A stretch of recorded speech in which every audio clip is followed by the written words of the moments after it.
Salutations, everybody. It is Matty here today, and I want you all to join me in a collective sigh. Are you ready? Okay, here we go. Has it really been a year? Has it actually been a year since Starfield launched? Like, I remember it like it was yesterday, moving into this house, and like one of the first big games I reviewed was Starfield, and it was such a big moment, and it's been a year since that? That's unbelievable. But ladies and gentlemen, indeed, time is deleting itself before us, and it has been a year since Starfield has released. And I thought now's a great time to take a critical look at where Starfield stands after a year's worth of updates, because the big expansion is about to arrive in Shattered Space, which many believe is going to address some of Starfield's biggest criticisms, like poor exploration. We'll see how all that pans out on September 30th, but what I want to do right now, as someone who played every single update on Starfield as it released, is give you my thoughts on the game at this point in time. What has aged well for me? What has aged poorly for me? And obviously some of that is going to dovetail into things like exploration, which we talked about a million times, and how I think it's hurting the game even more nowadays, but also some surprises and conversations about the leveling system I want to have. I also want to talk about dialogue and how I think things have improved there, and so much more. So ladies and gentlemen, if you're new here and you're into what Bethesda Game Studios has going on, whether it be Fallout, Starfield, or Elder Scrolls, you're in the right place. Consider subscribing. I want to begin at the top with some of the technical changes for Starfield on a feature level. When it comes to PC, I just want to say right out the gate, it took way too long to get things like DLSS and FOV sliders into Starfield, and I find that to be particularly unacceptable. Starfield, just on a feature level, wasn't ready for PC, and I don't get how that happened at all. Something like DLSS, I can understand because AMD money hats a lot of these types of deals, but something like an FOV slider, I'm still struggling to wrap my head around, but it's there now. Also, on the console side of things, you do have 60 frames on Series X and Series S. I have not tested the Series S version, but on Series X, where I predominantly play Starfield, I do think it runs pretty smooth. Sometimes it will drop frames a bit when there's a lot of NPCs on screen, if it gets a little too busy. Nothing crazy, it's like down and back up again. It's relatively stable, and the game still looks good. So yeah, not perfect, but definitely nice to see it running at 60 frames on Series X. Beyond the technical stuff, one big change for me is how much I appreciate Starfield's artistic direction nowadays. That's because with Retro Rewind, I've started to watch a lot of movies, and one of my favorites is Alien. I know, I've missed so many classics, but I really do adore Alien, in turn Alien Romulus. I also watched Aliens, so I feel like a really good understanding of the retro future artistic direction now, and boy oh boy did Bethesda Game Studios unapologetically lift from that. But as someone who thinks Alien is a top 5 movie, I'm totally cool with Bethesda Game Studios lifting that art style, because I think it works really well in Starfield, because there's this sort of difference between really high future areas, particularly in the spaceships. Like, I love walking around those interiors, or like high sci-fi areas. It really does remind me of Alien, but then there are parts where, like, I thought of Romulus when walking around Neon, and I thought that was particularly cool as well. So I just thought the artistic direction has worked well for me with my lack of experience in certain things, where I was like, oh, sweet, it's cool to kind of connect with the source there. But beyond my amateur movie takes, what about the actual game itself? Well, there's much to be said here. Like, for example, missing quality of life features that I don't quite understand why they're not there yet. I think this was a problem with priority. Many people were losing their minds over no city maps being in Starfield. And as I said when the update dropped, and I'll say it again, I don't use these. I never use these. I never had a desire to use these, because there's nothing to really explore in Starfield where I need a localized map, ever. Not a single time. I think it's a feature people wanted because it was in many of Bethesda Game Studios' game before that, and it was kind of a strange oversight, and I understand and respect that. For me, I think a more needed quality of life improvement that's still not there is a galaxy list, a planet list. Hopping between different star systems and different planets with this UI just doesn't work. For example, when I'm looking at all these different star systems, I can't tell one from the other. And it's a little bit frustrating at times to try and be able to tell, like, what's lined up with that one? Why is that behind that? I don't quite follow that at all. So sometimes it's frustrating when, say, 2 star systems are lining up with each other, and you didn't even know they were there until you clicked on it. And since all the star systems look alike, it's just really hard to tell. And that's part of the problem with Starfield's quantity of star systems, quantity of planets, is it's just hard to keep track of all of them. It's almost too big, and unless they fill it out quickly, I think that'll forever be the narrative for Starfield, because of course we have to talk about exploration. I know I have talked about it dozens upon dozens of times since Starfield has launched. But just as a more critical look at the game, I do think the exploration is hurting it more and more over time. And I'm wondering if Shattered Space is going to address a pocket of Starfield where it's like, hey, here's the exploration experience you were looking for say 20, 30 hours. I don't even know if it's going to be that long, versus, hey, we're going to bring a lot of new activities and missions and places of interest and locations and that sort of stuff to the rest of Starfield. You have to remember, there's a ton of ground to cover with Starfield. But what I noticed when firing this game back up these last couple of weeks is this game desperately needs new content, new locations, new dungeons, and lots of it. It's just not a fun game to explore and get lost in, unlike, say, Fallout or Elder Scrolls, where I get pulled in. And why is that? It's because of the way Starfield delivers content, which works for Starfield, but I think they just need a lot more of it to continue that style of delivery, and that's through questing.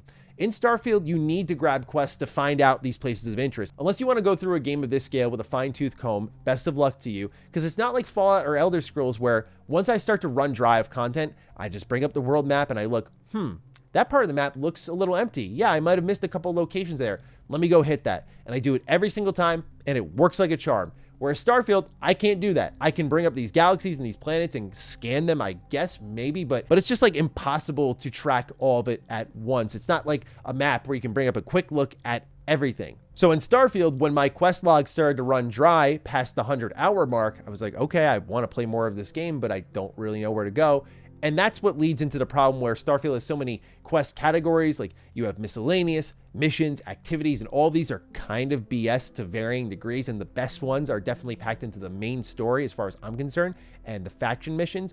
Because yes, while I do have issues with Starfield's exploration and how it's some of Bethesda's worst, I do think some of Bethesda's best writing and questing is packed here in Starfield. I think about companions like Andreja and her tear between her dedication to the Great Serpent, House Faroon, and how she's also in love with you, and how it's a really well-told story and an incredible character. She really is the star of this game to me personally, but it's also the factions packed in here. Storylines like the UC Vanguard are exceptional and have tons of twists, and I really enjoy them. I think the main story for Starfield is the best Bethesda Game Studios has done. I enjoyed the mission variety and the choices and the twists and turns there and the way things end up. I was really happy with the questing in this game. The only problem is I know there are stories out there I've missed and I want to find them. I know this because I do host an Xbox podcast and we do talk about Starfield often, and when the game first came out and as we continue to revisit it and discuss it more and more, I'm hearing stories about things people have found that I haven't yet found. And that is a cool component of Starfield, but there is a degree of me wanting to get to that content but not really knowing the exact way there. I guess I could look up a guide online, but that's not the ideal way of experiencing things. But I will just say, from top to bottom, when Starfield is giving you faction storylines, when they're giving you the main storyline, companions, they're pretty damn good, even down to the way companions will respond to you and the choices you've made. The pirates, the ones known for robbing, murder, and general betrayal, they will be good allies? Are you listening to yourself? But think of the cost. If not to you or us, to the people of the settled systems upon whom the Crimson Fleet prey. Their lives are endangered by this, by what you have done. Does that not concern you? I know it's probably sacrilege to say, but to me, this is Mass Effect levels of reactivity where I made a choice and my companions really don't like that choice, and they let me know that, and they'll leave you straight up and not join you.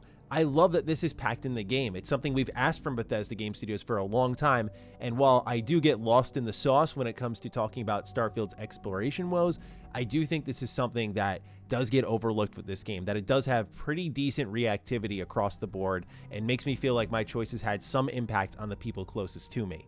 But when it comes to everything else, it's definitely a crapshoot. Like, I had one where I went into this location called the Well, which was beneath New Atlantis, and I talked to this individual, and she worked for Mast, and she was having this power issue, and I'm like, where's this going to lead? And Starfield has no problem just leading you to nothing. Like, they'll just lead you down this quest line where you're flipping all these junction boxes. It's like, okay, cool. Oh, it turns out maybe the trade authority is involved. I'm like, ooh, is there going to be corruption here? And it turns out it leads you to an apartment, and in that apartment, someone who's unnamed is just siphoning credits from Galbank, and then you have that information and you just turn it over to one of two people, and the quest ends there. And there was nothing else. Like, there was no aftermath of that choice. There was no like, okay, I'll contact you with next steps. There was no like seeking out that criminal. Like, Starfield, as I defined it before, is a very A-B game, where many great quests have like A, B, C, D. Like, in Starfield, you'll go here, do this, you're done, right? Like, you're done when you hit step B. Whereas many other games will have you go A, B, like go talk to someone, then go to this location,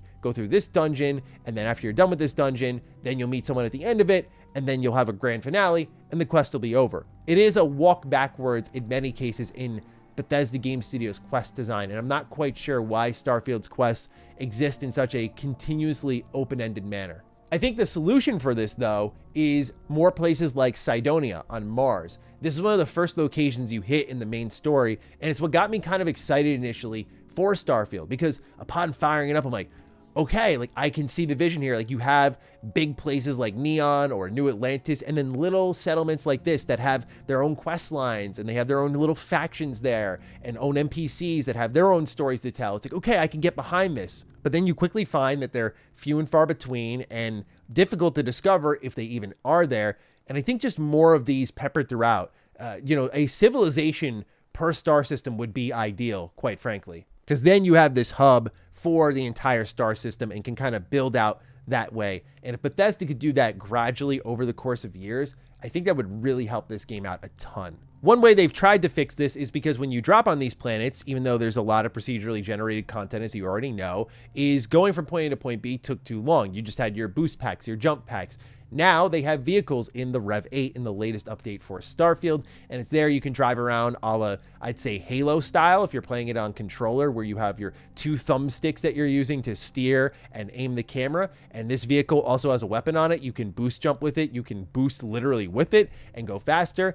This is great to have, but now it's like a piece of the puzzle, and it kind of puts a magnifying glass on what I'm talking about, which is now if we start to fill out these worlds and I'm going point A to point B quicker and getting to actual places of interest, then we've got something here. So it feels like Starfield is halfway there in a lot of areas when it comes to its exploration. And more than anything, if I could emphasize something here, as I know it's a redundant talking point, it's already been established, is that if Bethesda continues to support Starfield, year 2 should totally be dedicated, as far as I'm concerned, to just building content in these star systems, like nothing else. And I say that because Starfield has enough features. You have spaceship building, now you have ground vehicles, you have great shooting in there, you have plenty of loot. Like, there's a lot there. Like, the skeleton, if you will, the framework is there. Just build content with what exists. I don't think the game needs any more features personally, unless they're saved for like big expansions where that's a big moment for the game, and that would make more sense to me. On the more positive side, I do think dialogue is much better in Starfield with this new camera. A la Skyrim, you can turn off the dialogue camera. It doesn't pull you in, kind of like Oblivion did, and I was pro Starfield dialogue camera at first, but as time went on, I felt like I was getting just too confined, too locked in. And that's because Starfield's conversations go on for too long, which now it works for me because I see the world active around me and it feels a little bit more immersive. Like, it's a quality I didn't know I appreciated until Bethesda allowed me to turn it off, and now I always hope they have this kind of feature in their future games. I also love that they've added new gameplay options to adjust pretty much everything from damage and healing to carrying capacity or when the game even saves, and these give XP bonuses or negates the amount of XP you'll gain, which I thought was pretty cool. At the same time, there are still, I would say, design issues like the digipick system is there, and I think individually it's fine. It's a totally fine lockpicking minigame. Bethesda Game Studios is the king of lockpicking minigames, but the problem is the frequency of it and the time spent, especially for the loot you get out of some of them. Like, oh, I digipicked a master lock, and guess what? I got like 15 credits out of it. It's just never rewarding. It's too inconsistent. It's where the game's like procedural generation just works against you. I do have some problems with Starfield's leveling system nowadays. I feel like it's more of a challenge system than a leveling system. And I like how Skyrim did it, of course, where you level by playing, because Skyrim kind of encourages you and makes it easier to access all these different play styles. Whereas Starfield, it'll tell you like, hey, craft 18 ship modules, and then you'll be able to go ahead and get this perk rank here. And on paper, it sounds great until you have to do that. And then you run dry of resources. And so then you have to go hunt and scavenge for them, and they're difficult to find. And then you finally found them, and now you can finally spend that skill point on that thing that you want. And I just feel like the system kind of collapses on itself. And that does bring me into separately how I just don't do the settlement system in Starfield. I love that it's totally optional. I don't want them to force it like I talked about with Fallout 4. Like if it's going to be there and it's optional, or 76, if it's going to be there, let it be optional. That's cool with me. But as someone who's in the BGS community, and I'm not saying all of you watching this have never messed around with Starfield settlement system. I'm sure many of you have, but in my personal circle of Bethesda Game Studios fans, like none of us have touched this system. Like we just are so indifferent to it that it's almost like an addition by subtraction if it weren't there, because it could have been time and energy and attention spent elsewhere in the game. And I feel like the settlement system doesn't really have a good place in Starfield, because I want to go see more of the worlds out there and have more interesting things there, not build something. Like it just feels not really cohesive with the overall design. But they do have, when you level up, perks for that settlement mode, so maybe it gets better over there. But I've messed around with it enough to be like, yeah, it's just not like, it was great in Fallout 4. Like I'm totally cool with it in Fallout 4, maybe 76, but I don't need it in like every BGS game moving forward. And I am praying to God that it is not in Elder Scrolls 6, because I don't think it's necessary. Give me like boat building and call it a day. I do not need the whole 9 yards and letting me build my own village in Elder Scrolls. But I probably just cursed it, and it's going to happen anyway. One thing I don't think gets talked about often enough is Starfield's spaceship combat. I feel like, especially in a post-Star Wars Outlaws world, not like it was awful there, but I appreciate Starfield's combat in space immensely more now. I think it's just aged extremely well, and out of everything I expected from this game to go south, this was definitely the main component. I just thought that there's no way the same company who can barely do horseback riding in Skyrim is suddenly going to make a competent spaceship combat simulation, but they did it. Every ship feels a little different, and I can see the effort and time that was put into this, and the depth of the controls, whether it's switching little nodes to move more power into my missiles or my thrusters, or even grav drive, to using my thrusters to get around a little quicker and turn a bit sharper, to boosters. There's just a lot here. It really is the best combat in the game. Starfield, I think, still feels good to run around and shoot in. I do like some of the weapon variety that's there. I wish there were more unique weapons, and that's kind of the underlying statement of this retrospective, was a lot of I wish, and I think Bethesda Game Studios can deliver. But for me, as I said when I first did my impressions after 70 hours on the game, Bethesda Game Studios has a lot of series I love. I do love Starfield in its own way, but exponentially less than I love Fallout or Elder Scrolls. I mean, those series, of course, we had time to spend with them and develop that nostalgia. And I do think over time, as Starfield gets more features and things added to it,